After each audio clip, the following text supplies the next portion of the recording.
Super Talks.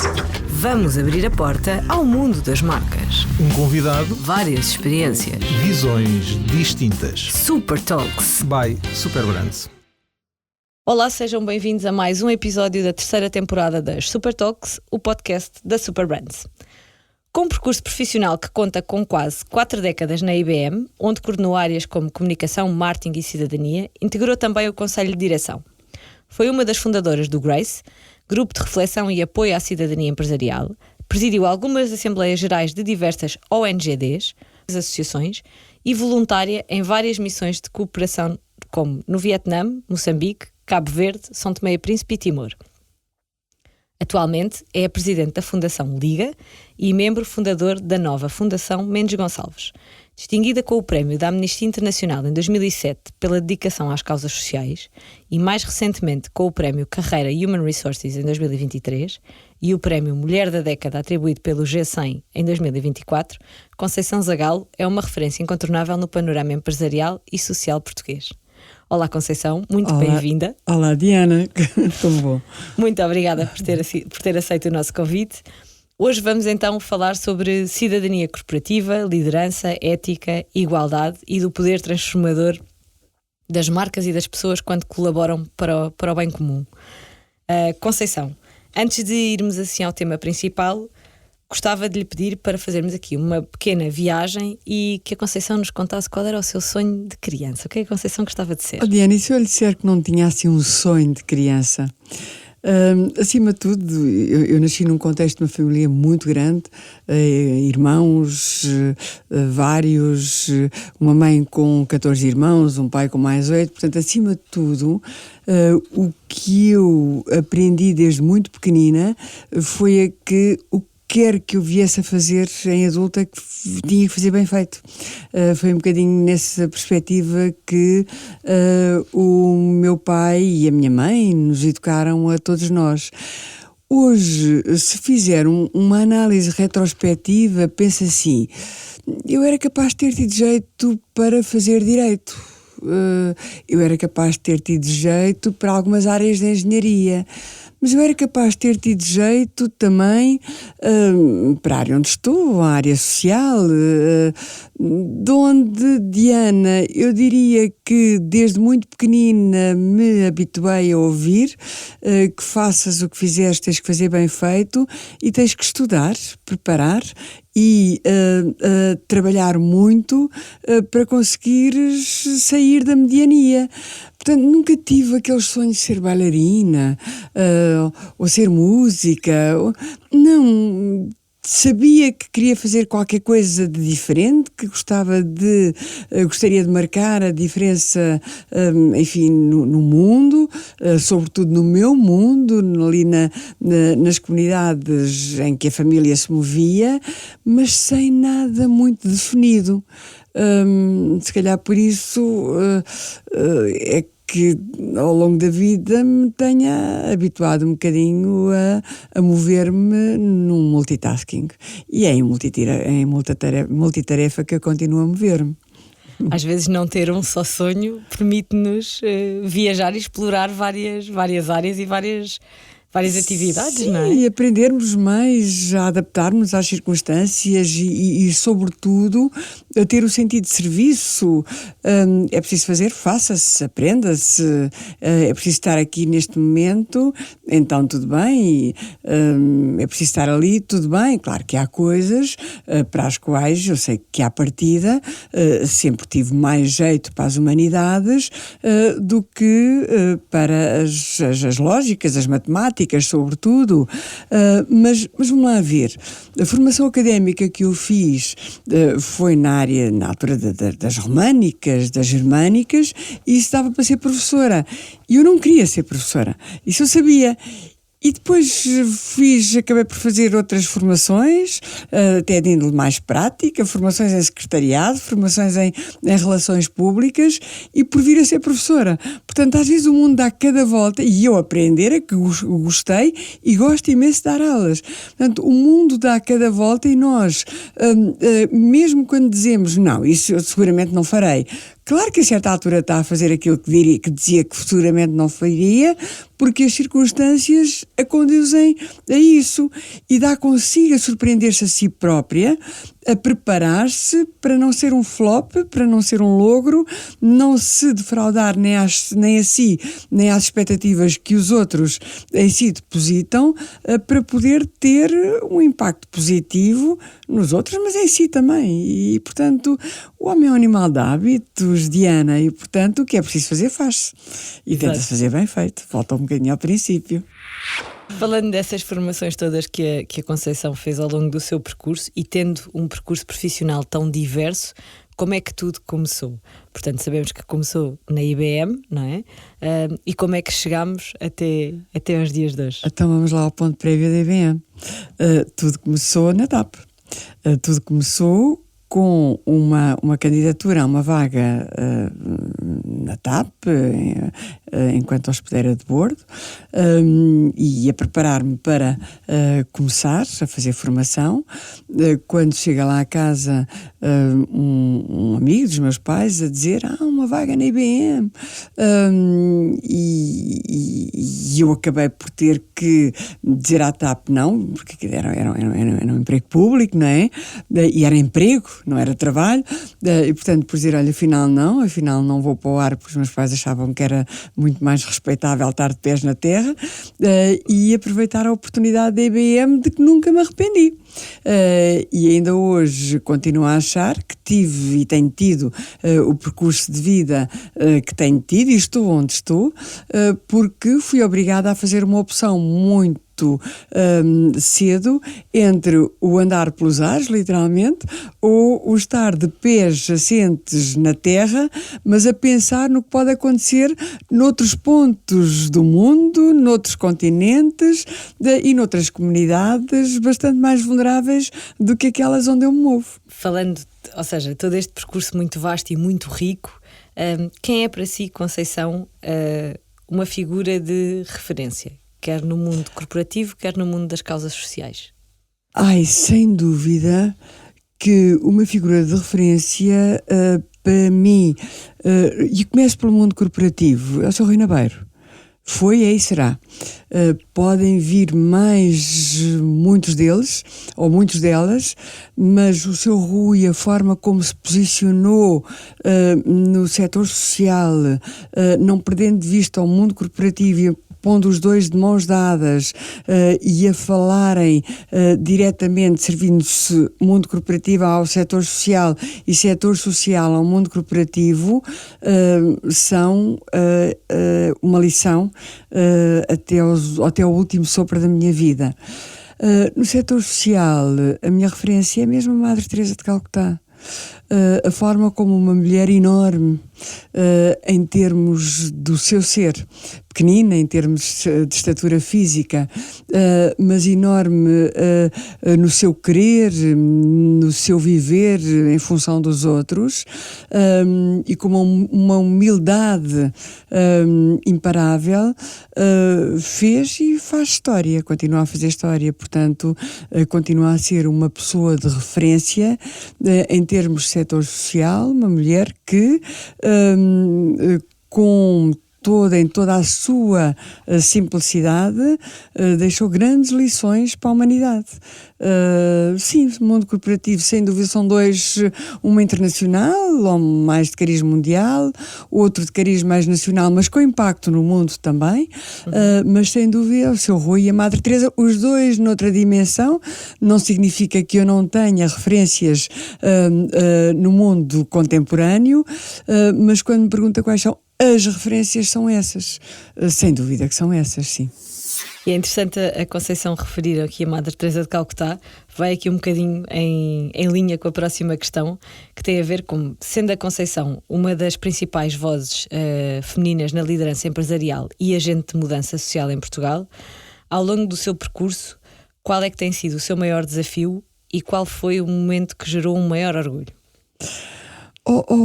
Diana, eu não quero ser presunçosa, Mas vá lá, eu tenho umas décadas de existência, não é? Portanto, digamos que eu me vou dando o direito em cada década ter marcos que justificam o eu continuar ativa com mais de 70 anos, não é?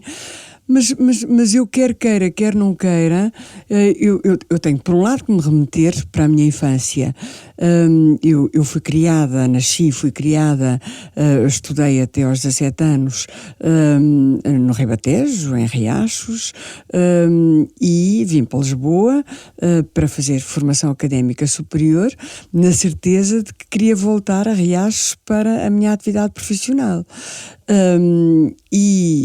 Volto a Riachos aos fins de semana, tantos quanto posso, até porque tenho lá a minha mãe com 98 anos, mas o grande desafio na altura foi a opção entre o vais para uma renova ou para uma grande oportunidade no Ribatejo, ou ficas em Lisboa, onde as oportunidades saltam do chão.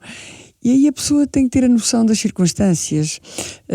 Eu em Riachos podia ser o ou a, mas as oportunidades eram muito menores. E, portanto, eu em Lisboa tinha que trabalhar e que fazer o meu caminho e trilhá-lo com os outros também, no sentido de provar que poderia ser o ou a, mas com uma abrangência de intervenção muito maior, muito mais alargada e, sobretudo, com muito mais hipóteses de dar ali um salto ao mundo. E, portanto, o primeiro desafio foi, afinal, não volto lá para exercitar aquilo que estudei e ficar cá. Tive vários desafios. Um desafio de estás numa carreira, mudas para outra. Sobretudo estás numa carreira na área das humanidades e mudas para outra onde começas até a ter que desenvolver uma rotina aplicacional e tu não és nada feita para números. Tu és muito mais feita para humanidades. Mas espera aí, se é para cresceres, então vai lá desenvolver a rotina aplicacional durante uns tempos, faz-te à vida, ultrapassa-te a ti própria, surpreende-te a ti própria e depois logo pensas no que é que fazes a seguir. E prova cumprida significou que se nós metermos na cabeça que um desafio é para cumprir, nós conseguimos cumprir, desde que seja humanamente cumprível e que não nos sugue das faculdades que nós temos. Portanto, aí depois também há que ter a noção de que a ambição não vale tudo e, portanto, há limites para a razoabilidade das competências e das capacidades humanas. Mas eu acho que também, à medida que a vida vai evoluindo, nós vamos aprendendo quais os níveis de sensatez que podemos e devemos gerir. E, portanto, se nos pudermos ceder um bocadinho em alguns dias, o dia seguinte será necessariamente ponto de partida na capacidade que tivemos no dia anterior em nos cedermos a nós próprios. E depois, ao longo da minha carreira, fui tendo vários desafios desses. Uns conseguidos, outros não conseguidos, mas com a noção da consequência. Em determinada altura no tempo eu tive um desafio para ir fazer uma expatriação, como nós dizíamos na IBM, um assignment de 3 anos em Miami. Gerir um processo de comunicação emanado da IBM Europa em Miami. Claro que o coração salta quando se tem uma oportunidade destas, só que depois equaciona-se, é este o salto que tu queres dar? Ou preferes continuar a ter uma evolução profissional em que consigas conciliar uma vida pessoal e familiar em que tu muito apostas, que é o teu marido e as tuas 2 filhas que estão em idades complicadas. E aí não vale tudo. Mais uma vez, não vale tudo. E, portanto, a oportunidade de fazer outra expatriação sem sair de Portugal, ou ter responsabilidades internacionais sem sair de Portugal e não pôr em causa a minha vida pessoal para a qual a família tinha e tem um impacto muito grande, eu optei por não fazer. Mas fiquei com o bichinho. E, portanto, como fiquei com o bichinho, uns anos mais tarde, tenho a oportunidade de ir até ao Vietnã e aí vou. Já tinha o marido na reforma, as filhas crescidas e, portanto, lá fui fazer a minha expatriação no Vietnã. Portanto, se nós conseguirmos capitalizar e escolhermos e percebermos que às vezes o momento M não tem que ser o M-1, mas pode ser o M, a que uns anos mais tarde podemos fazer a crescer o +1, o +2, o +3,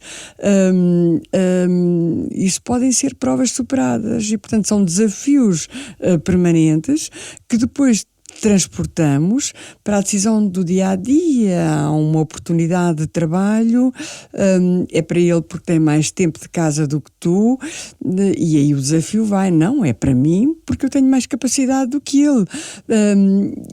E depois provar no dia-a-dia que o desafio não significou um salto maior que a perna e que se conseguiu provar aos outros que de facto a escolha era por ela e não por ele, porque o tema não era diuternidade, era competência, é muito grande e isto vai continuando ao longo da vida. De eu dizer-lhe aos 70 anos eu não tenho desafios. Claro que eu tenho desafios. E claro que às vezes eu adormeço a pensar, será que devo? Será que não devo? Aceitar isto significa o quê? Não aceitar significa o quê? E há variadíssimas circunstâncias que eu continuo a levar a conselho familiar. Sabendo qual é a decisão que eu quero, eu preciso ter a minha família ao meu redor. E, portanto, pergunto lá, qual é a vossa opinião? E há circunstâncias, eu quando aceitei integrar o conselho diretivo da IBM, eu sabia que queria, até porque não havia mulheres e eu era a mulher, e sabendo que ia dizer que sim, leva conselho familiar, o Fernando diz-me, querida, farás aquilo que entenderes e eu estou cá para apoiar. A minha filha mais nova diz, a mãe decidirá e nós cá estamos. E a mais velha diz-me, não, a mãe só pode aceitar, porque dia destes nós estamos na nossa vida, o pai também tem a sua e a mãe arrepende-se de não ter aceito e nós preferimos, nós, e falando pelos três, não é? Preferimos ter uma mãe referência do que uma mãe de pressão pelo facto de não ter agarrado uma oportunidade que estava ali desenhada da sua imagem e semelhança, portanto a mãe só pode ir. E portanto, digamos que, Diana, se calhar na minha vida o maior desafio é conseguir as porções de tato, de diplomacia e de sensatez que me ajudem a pôr as porções mais ou menos equilibradas numa receita que só pode resultar bem e que só me pode servir a mim, àqueles com quem convivo e coabito e aos outros que eu vou servir no âmbito ou como consequência natural da decisão que tomei. É isso, é por aí. Tudo uma gestão de equilíbrio também, não é? O equilíbrio é uma coisa muito importante.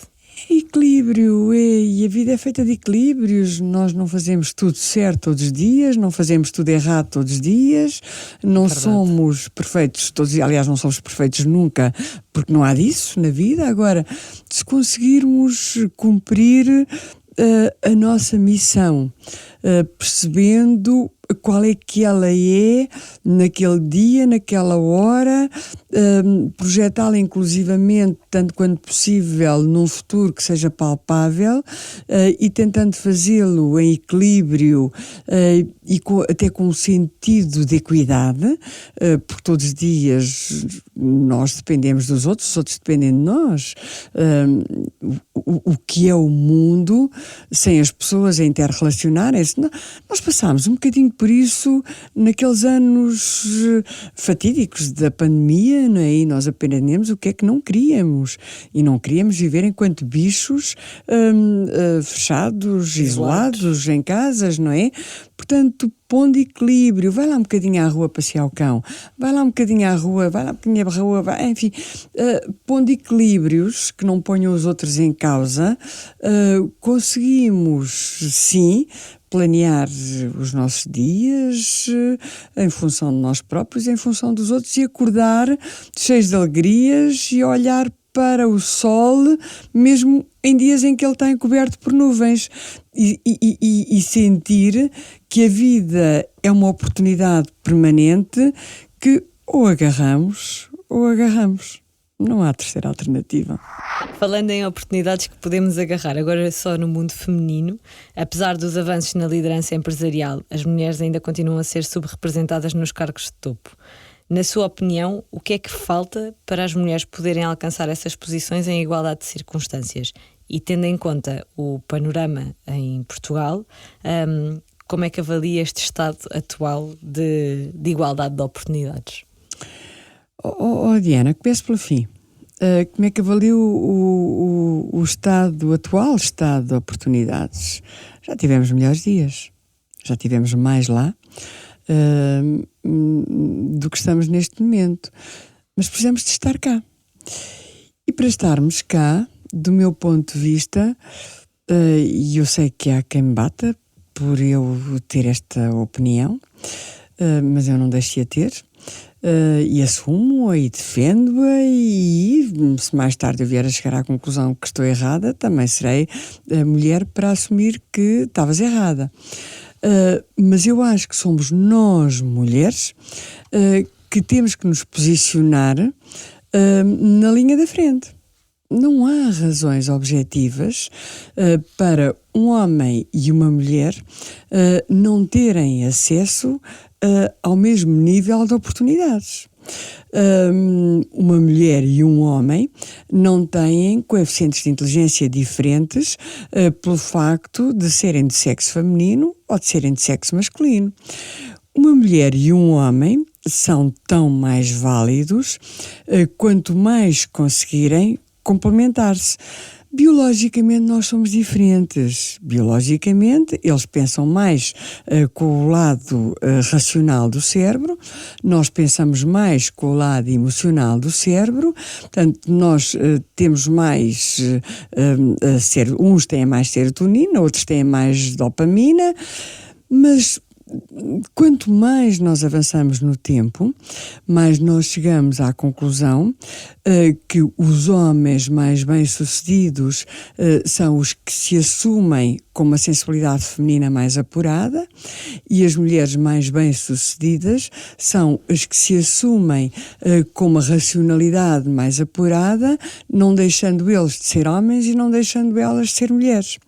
Portanto, é na complementaridade desta racionalidade revestida de alguma emotividade e desta emotividade revestida de alguma racionalidade que pode resultar a complementaridade, uma vez mais, equilibrada e equitativa. E, conseguido isto, porque é que eu, mulher, ganho menos do que eu, homem? Não há razão para isso, não há razão para um gap salarial como aquele a que estamos a assistir. Eu não sei como é que estamos neste momento, mas lembro-me que houve um ano em que o gap salarial se confirmou com o dia 8 de março. Naquele ano, no dia 8 de março, era o dia em que um homem tinha que começar a trabalhar num ano de calendário para ter o mesmo salário que a mulher. Ela já tinha começado a trabalhar no dia 1 de janeiro e ele só precisava de começar a trabalhar no dia 8 de março. É um disparate. É um desperdício. É um desperdício de tempo, é um desperdício de talento e é um desperdício de oportunidade em termos de motivação, de competências, de conhecimentos que um e outro têm, um sexo masculino, um sexo feminino têm na hora das negociações.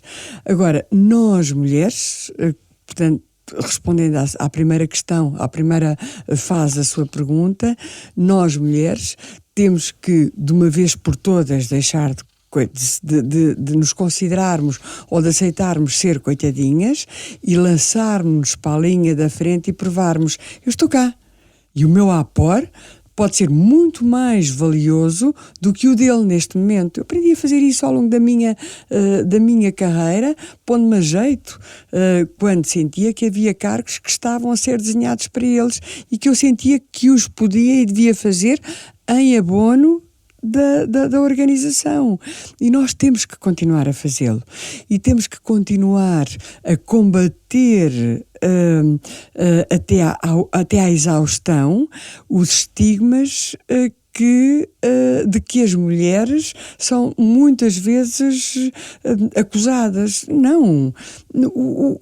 O facto de ser mãe não é estigma.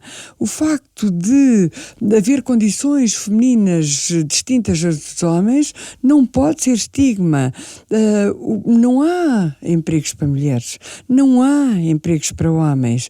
E, portanto, não há razões de maior para que uma mulher não possa ser engenheira aeroespacial e não há razões de maior para que um homem não possa ser educador de infância.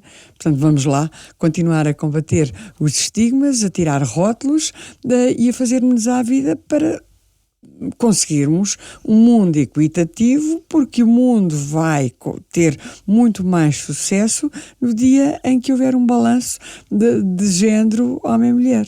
Ainda continuando nesta questão do contexto em Portugal, aqui de uma forma mais abrangente, portanto, este contexto que temos atualmente, que está um bocadinho marcado por estas desigualdades, também aqui por uma instabilidade financeira, redução do apoio estatal, na sua opinião, quais são hoje os principais focos de preocupação das entidades e associações que trabalham no terreno?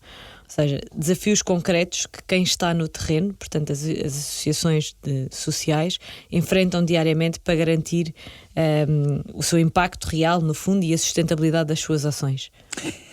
Eu tive o privilégio, ou tenho o privilégio, de trabalhar hoje de ter mais tempo dedicado ao setor social, mas já tive o privilégio de trabalhar no mundo corporativo. Aliás, grande parte da minha vida foi dedicada ao mundo corporativo, e um mundo corporativo de grande competitividade, em que de cada minuto produzido ou não produzido era contabilizado e transformado em valores, em euros.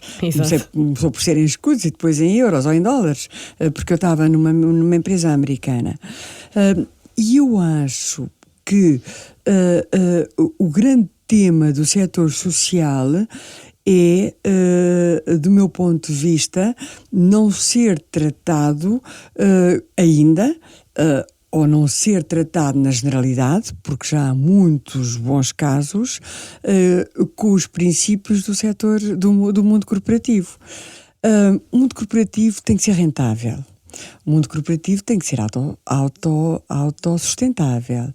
O mundo corporativo, não raras vezes, tem que devolver aos acionistas o capital com mais-valia que os acionistas ali põem ou investem. Não há razões para que isto não aconteça no setor social. O setor social tem que ser gerido no dia-a-dia com base em KPIs, com base em devolver à sociedade o que a sociedade nele investe, tem que ser gerido com base em padrões elevadíssimos de profissionalismo e com base em retorno do investimento que faz nas sociedades onde opera.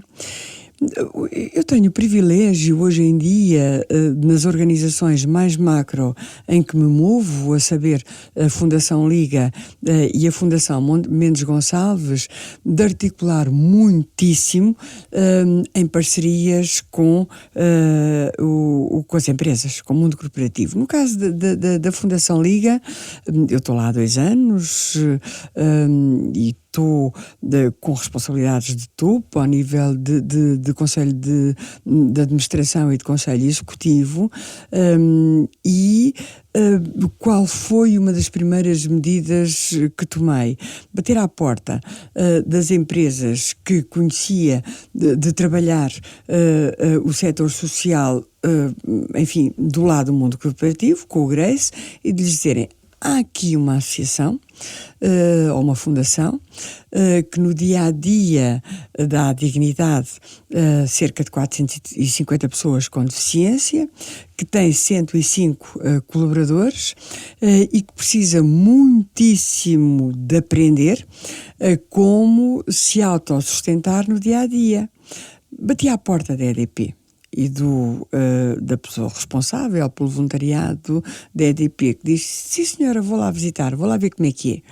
E desde o momento em que a Marta foi visitar a Liga, até se construir aquilo que é hoje em dia o ecossistema de voluntariado de aplicação prática na Liga, demorou 15 empresas. Isto foi 1 ano e picos. E vai ter mais ainda. E, portanto, empenho gera empenho. Ação gera ação. E repare, Diana, as empresas têm todo o interesse também no voluntariado corporativo aplicado ao setor social. Porque, afinal, não há organização de setor social onde não haja um primo, um tio, um conhecido, um amigo, alguém com quem eu interajo quando fecho ou quando desligo o computador ao final do dia, ou não é? E me movo para as comunidades onde vivo no dia-a-dia, onde durmo, onde estou aos fins de semana, onde os meus filhos brincam na rua, onde estão na escola. E, portanto, esta simbiose que é desejável do mundo corporativo com o setor social tem que acontecer cada vez mais para que as sociedades de direitos e de deveres se articulem e sejam mais felizes no dia-a-dia. E a felicidade é possível. A felicidade não é uma utopia. Nós chegarmos ao final do dia, olharmos para o espelho e acharmos que, Diana, hoje portaste bem. Hoje fizeste qualquer coisa em prol dos outros. E ao fazeres em prol dos outros, estiveste a fazer por ti. Diana, hoje podias ter feito mais um bocadinho. Bora lá, a pensar como é que amanhã podemos fazer melhor. Isso acontece quando está a trabalhar, quando está a oferecer um salário, quando está a fazer voluntariado, quando está a trabalhar pro bono, ou quando se reforma e decide que não se quer entregar ao sofá da reforma e não quer morrer ali sentada num palco de inutilidade e quer fazer-se à vida. E porque vem com a experiência do mundo corporativo, até lhe quer juntar o tal QB que vai apaladar a sua receita em prol do setor social. Dá-lhe aqui imensas voltas, Diana. Não sei como é que vai resolver isso. Mas, no fundo, é um bocadinho esta ligação entre o setor empresarial e o setor social que a Conceição estava agora a falar, que de facto estão cada vez mais ligados, e ainda bem, não é? E mais envolvidos, porque essa dinâmica de evolução, de envolvimento, acaba por gerar, acaba por ser muito positiva para o bem comum. Diana, voltando aqui outra vez à Fundação Liga, e eu não quero deixar para trás a Fundação Mendes Gonçalves, porque a Fundação Mendes Gonçalves vai fazer, e já começou a fazer uma intervenção muito séria, da Golgã, que até há meia dúzia de anos era considerada interior profundo, e que afinal está ali, não chega a 1 hora de Lisboa, não é? E vai fazer da Golgã para o país e para o mundo, trabalhando o setor da educação, trabalhando o setor da nutrição, do ponto de vista cultural, do ponto de vista factual, e trabalhando a agricultura regenerativa. E a Golgã faz integração de famílias migrantes, produz molhos para o mundo inteiro, e vai fazer a diferença ao criar um centro educativo onde vai educar, formar crianças dos 0 aos 10 para depois saltarem para o mundo e saltarem para a adultez do mercado de trabalho e para o mundo. Portanto, a Golgã é de facto, e a Fundação Mendes Gonçalves é um exemplo daquilo que se quer fazer numa empresa que decide doar as suas ações a uma fundação até na ótica da continuidade. Mas na Fundação Liga, ainda na sexta-feira passada, nós fizemos a celebração do 35º aniversário da OED, que é a Operação de Integração de Pessoas com Deficiência no Mercado de Trabalho. Uma parceria com a Câmara Municipal de Lisboa, com o Instituto de Emprego, e tivemos jovens que integraram o mercado de trabalho via Corte Inglês, CCB, Câmara Municipal de Lisboa, Luzia da Saúde.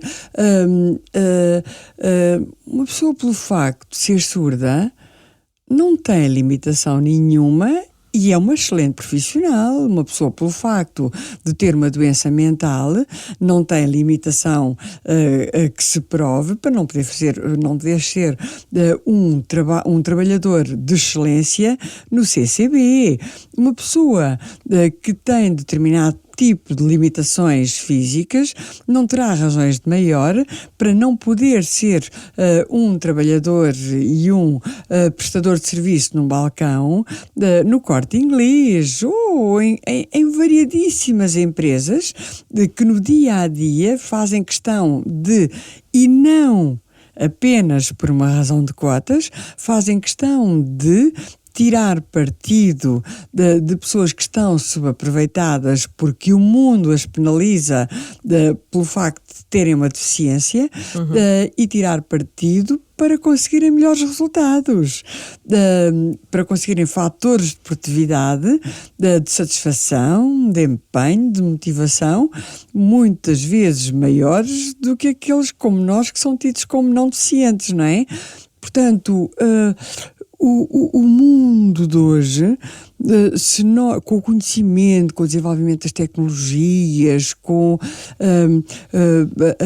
a presença em tempo real de tudo, em todo o sítio, de tudo e todos, em todo sítio, oferece-nos toda uma miríade de oportunidades que nós temos que saber aproveitar, e para isso só temos que ser pessoas atentas, pessoas ambiciosas, saudavelmente ambiciosas, atentas, e a saber encaixar oportunidade com a oportunidade dos dois lados. Saber encaixar o pé 38 no sapato 38. E nós todos os dias tropeçamos com pés 38 e sapatos 38. Portanto,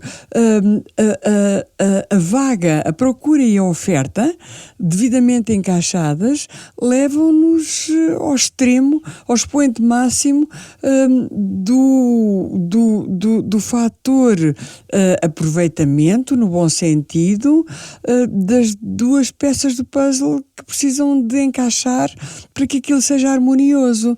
É estarmos atentos, sermos ambiciosos, não deixarmos escapar as oportunidades achando que é o outro que tem sorte. Não, eu tenho que estar de olho aberto. Se eu tiver, e se não tiver o olho aberto porque não tenho visão, tenho que estar com os outros sentidos apurados para poder agarrar as oportunidades. E eu que a tenho a oportunidade, tenho que ir saber onde é que a vou buscar para ter índices de produtividade que me ajudem a uma rentabilidade que eu possa depois investir em programas, em iniciativas, devolvendo também os interesses aos acionistas e investindo cada vez mais no aproveitamento que a condição humana tem, que é ser um ser inteligente. Sim, e esse aproveitamento exatamente das oportunidades acaba por também, em resumo, melhorar aqui a qualidade de vida das comunidades, não é? Esse aproveitamento de ambos os lados. É verdade. De uma forma muito positiva. É verdade, e melhora a qualidade de vida, até porque nós passamos a andar na rua, todos nós, de cabeça erguida, não é? Porque todos nós estamos num mundo e em comunidades de direito e deveres. Exatamente. Eu tenho direitos, claro que tenho, mas porque os conquisto, não é? Mas eu tenho deveres.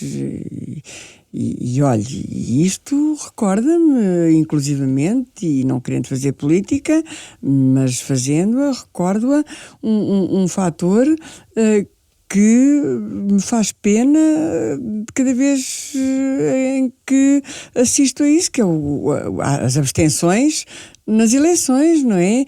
Eu felizmente tenho um neto que mesmo que eu me quisesse abster, ele não me deixava, não é? Ele dizia, avó já votou, e tem 16 anos, portanto tem noções de cidadania muito, muito presentes. Mas nós temos hipótese de fazer escolha, de ser parte da escolha e encostamos à boga, não vamos lá. Portanto, não, eu adquiri, eu já não votei. Eu estou numa idade em que já não votei. Eu estou numa idade em que já não fui para o estrangeiro sem autorização do marido. Eu estou numa idade em que já não pude ter ali algum... Eu vivi aquilo que não quero. Portanto, eu adquiri direitos de fazer determinado tipo de escolhas e depois eu não as faço. Eu não exijo, eu não aplico o meu dever, não, direito e dever estão aqui em equilíbrio também. O mundo é muito giro, o mundo é feito de equidade, Diana. Sem dúvida. Temos falado nisto a propósito do setor social, mas ela aplica-se ao mundo corporativo, à igualdade de oportunidades para todos e para todas, não é? Sim. Aos temas de género, aos temas de salariais, aos temas a tudo na vida, e portanto nós temos é que estar despertos e não sermos calimeros. Não tive esta oportunidade, foi para o outro e não foi para mim. O que é que tu fizeste para que isso fosse para ti? Em que é que tu foste otimista? Porquê é que te reduziste ao pessimismo do isso é só para os outros? Não, pode ser para ti. Vai à luta, conquista, faz-te à vida e não te entregues à mediania ou à mediocridade. Vai lá para os padrões da excelência. Se não conseguires 99, ou se não conseguires 100, consegues 99. Se não conseguires 70, consegues 69. Se não conseguires 20, consegues 19. Mas coloquemos a fasquia a um nível possível de possibilidade terrena e vamos à luta, com noção de que não podemos levitar, com a noção de que não podemos querer. Não, nós até podemos querer construir uma varanda no céu, mas ela vai cair seguramente, não é? Portanto, ter a noção da razoabilidade, do mundo, das possibilidades e não nos atirarmos sem pé para fora d'água se não sabemos nadar. Conceição, de olhos postos no futuro, que valores deveriam guiar as organizações nos próximos anos? Diana, sumarizando um bocadinho aquilo que temos estado a conversar, eu acho que são mesmo valores humanos, valores morais. Isto é suficientemente estrito e é suficientemente lato, mas materializando, termos muita noção de que o céu é o limite, de que temos que querer sempre ir um bocadinho mais além, de que a fronteira do respeito é qualquer coisa que tem que assistir o nosso dia-a-dia, o respeito do outro por mim termina na linha do respeito que eu tenho que ter pelo outro e, portanto, não vale tudo. Há que ser ambicioso, há que ser trabalhador, há que querer ir mais além, mas nem todos os meios justificam os fins. E, portanto, nós temos seguramente que querer ir sempre mais longe, mais e melhor, sentindo que, redundando, a nossa vida tem que fazer sentido, a nossa e a dos outros, e que ficar parado não pode ser parte do léxico, e que ser escolha daquilo que os outros não querem também não é uma possibilidade. E que, Diana, eu tenho muito como lema de vida de more you ask, de more you get, para nós, para os outros. E sim, Diana, o céu é o limite. Parar, não. E, portanto, se temos o privilégio de estar vivos, se temos o privilégio de aceder a determinado tipo de oportunidades, se temos o privilégio de ter outros que sorriem para nós e que aceitam que nós sorrimos para eles. Se temos o privilégio de os educar e de ser educados, se temos o privilégio de poder dar e receber, então não podemos perder estas oportunidades. E vamos cada vez mais longe, não dando saltos maior que a perna, mas fazendo tudo o que está ao nosso alcance, por irmos sempre mais além e deixarmos a nossa impressão digital no mundo.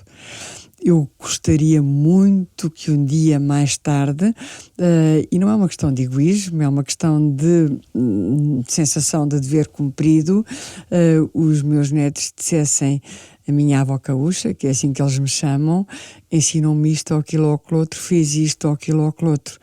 Porque eu digo isso da minha avó Júlia, que já não está nesta dimensão, e que me ensinou coisas fabulosas que ainda hoje são lições de vida que me fazem comover. Sim, a sua impressão digital para si e para o mundo é qualquer coisa que eu acho que cada pessoa tem que almejar para si e para aqueles que estão ao seu redor.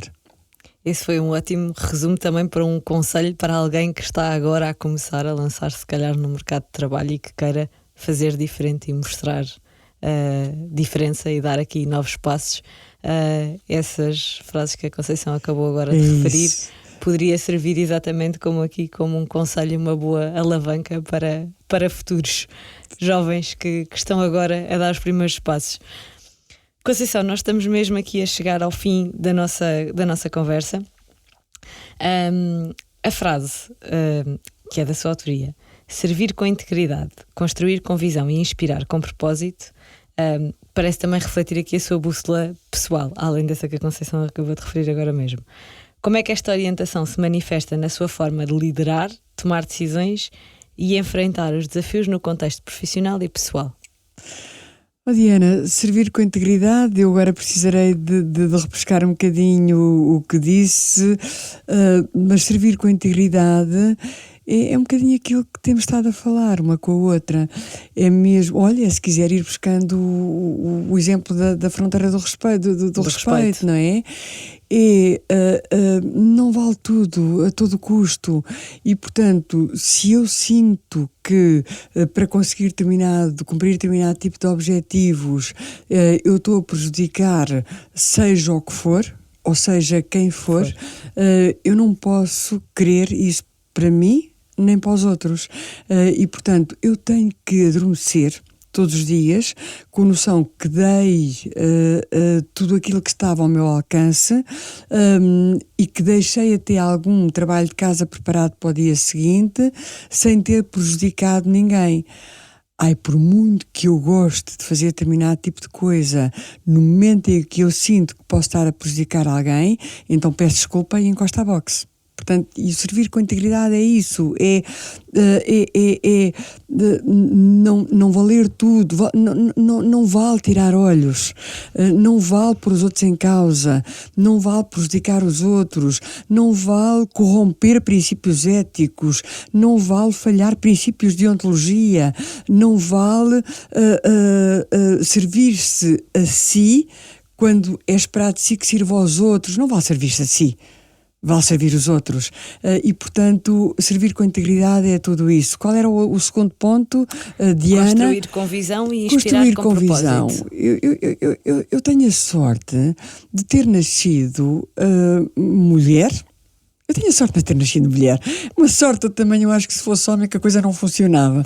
Mas, de facto, a razão que assiste a nossa tomada de decisões e a forma como nos projetamos para o dia a seguir. Eu fiz isto hoje, mas eu amanhã tenho que querer um bocadinho mais. E o bocadinho de mais pode não ser um plus, pode ser o diferente. Eu amanhã, se calhar, tenho que ir à franja de intervenção no terreno que não consegui abarcar ontem. Agora tenho que o fazer com visão, para me garantir a mim própria que não estou a fazer mais do mesmo e que estou a ser útil à humanidade, sendo útil também para mim, porque eu faço questão, aquilo que lhe dizia há bocado, Diana, vai lá ao espelho, eu faço questão de fazer todos os dias uma reflexão com um jeito de análise SWOT. Bem, em que é que tu falhaste?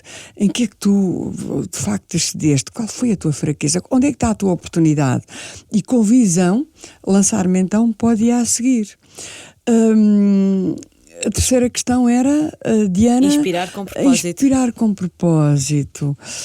Oh, Diana, o inspirar, quem sou eu para dizer que inspira ou que não inspira, não é? Portanto, se a inspiração reside na partilha com os outros, de que eu acordo todos os dias e adormeço todos os dias a perceber como é que no dia a seguir eu vou conseguir ligar-me com o maior número de pessoas para conseguir capitalizar numa ideia, na tal que tive visão no dia anterior e concretizá-la. Então, se calhar isso é inspiração, e se calhar é inspiração com o propósito de crescer mais, de erguer mais obra, e obra que está ao alcance e que estrategicamente se desenhou nas duas fases anteriores do processo. Se inspirar é contagiar, inspirar é levar o maior número de pessoas a edificar, a fazer obra, e é fazê-lo pelo exemplo. Eu não quero fazer aquilo que não mostra aos outros que eu consigo fazer, muito menos quero que os outros façam aquilo que eu não consigo fazer.